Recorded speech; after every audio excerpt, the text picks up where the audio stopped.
Am fost provocată de fratele care vorbea despre activitățile care Fundația Prison Fellowship le face, în afară de ceea ce facem în penitenciar.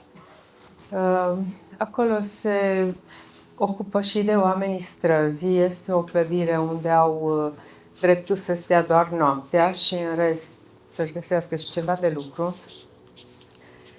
Și altă lucrare pe care o facem se numește Rețeaua Îngerilor. Deci se face un interviu cu oamenii privați de libertate care doresc ca să primească copiii lor de Crăciun cât un pachet din partea tatălui sau respectiv al mamei. Și o mare bucurie pentru copiii aceștia. Am participat și eu la Rețeaua Îngerilor și unii refuză, zice că nu interesează, alții acceptă și sunt bucuroși. Și se fac pe diferite trasee, Cluj, Baia Mare, Cluj-Sibiu, mă rog, în mai multe locuri. Deci asta e o altă activitate care se face anual. Alt domeniu de care se ocupă este post-detenția. Și aici, de fapt, asta vreau să spun în primul rând, am spus în al treilea rând, oamenii care ies din penitenciar, unii nu au unde să meargă, nu știu ce să facă. Și atunci, bineînțeles că se întorc și ajung de unde au ieșit.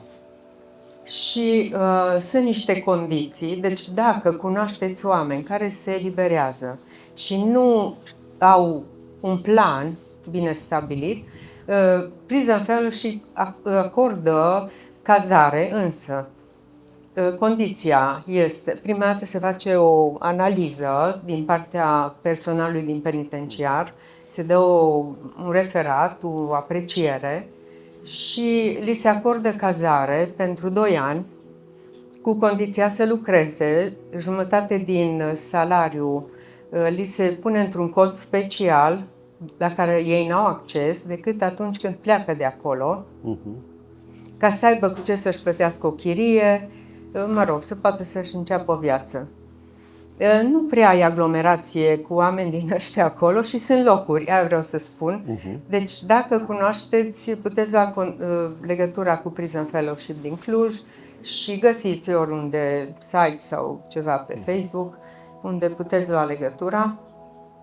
Și am observat pe o femeie care a fost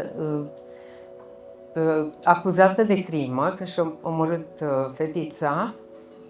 Ea a plecat, a ajuns și acolo și e foarte de folos și e foarte eficientă metoda de acolo. Acum mai căsătorită, e gravidă, e foarte bucuroasă și mai are o colegă, astea tot, noi am ținut legătura cu persoana asta cel puțin vreo 13 ani și au avut o minune, ea au trăit o minune, au vrut să meargă la lucru în străinătate, să facă mai mulți bani decât aici și cumnații ei au zis că o iau cu ea și pe ea cu ei.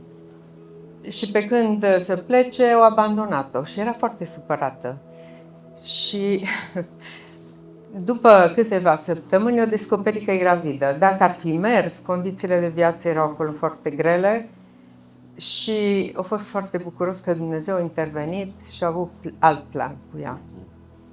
Și oamenii deci acolo asta e condiția. Și cu copii, sunt mame cu copii acolo și a venit și mama cele eliberate și au primit cazare acolo, despre care v-am spus, o cheamă Tunde și ea a fost angajată la Prison Fellowship ca bucătăreasă, ajutor de bucătar.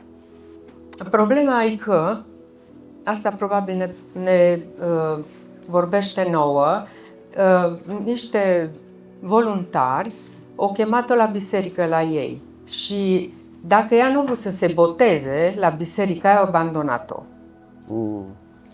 Deci asta trebuie să fim atenți la lucrurile astea și încă ceva, tot așa pentru biserică e valabil, Tot i-am dus-o la noi la biserică. Și când am spus că s-o elibera, noi bucuroase că vine la biserică. Pe o rază de vreun metru s-o elibera locurile. Deci trebuie să fim înțelepți, să cerem înțelepciune cum să ne raportăm. Cu toate că la noi în comitetul bisericii este un fost polițist care a făcut și el, a fost închis în penitenciar. Și da, parcă se feresc bisericile să explice lucrurile astea și eu cred că ar fi bine ca să cerem înțelepciune. Amin. Și vreau numai să mai spun ceva. Asta e legat, deci referitor la penitenciar, v-am spus. Eu când mă duc undeva, oriunde mă duc, cer Domnului un sfat prin Biblie.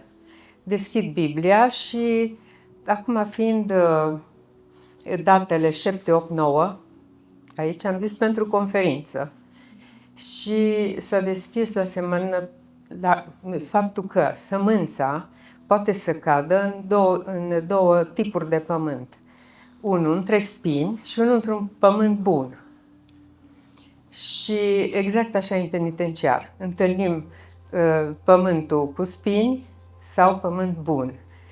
Și ce m-a frapat e că în Marcu 4, 7, 8, 9 aceleași versete le găsim la același număr în 8 Luca și în 13 Matei. Interesant. La aceleași numere de versete. Și atunci am zis așa, 4, adică 8 e dublu la 4. Înseamnă că trebuie să fim atenți dublu la lucrurile astea și după aceea eu citesc un verset pentru mine 13 lei. Ăla în fiecare dimineață. Și am citit din Luca, versetul 13. Vă las să-l citiți.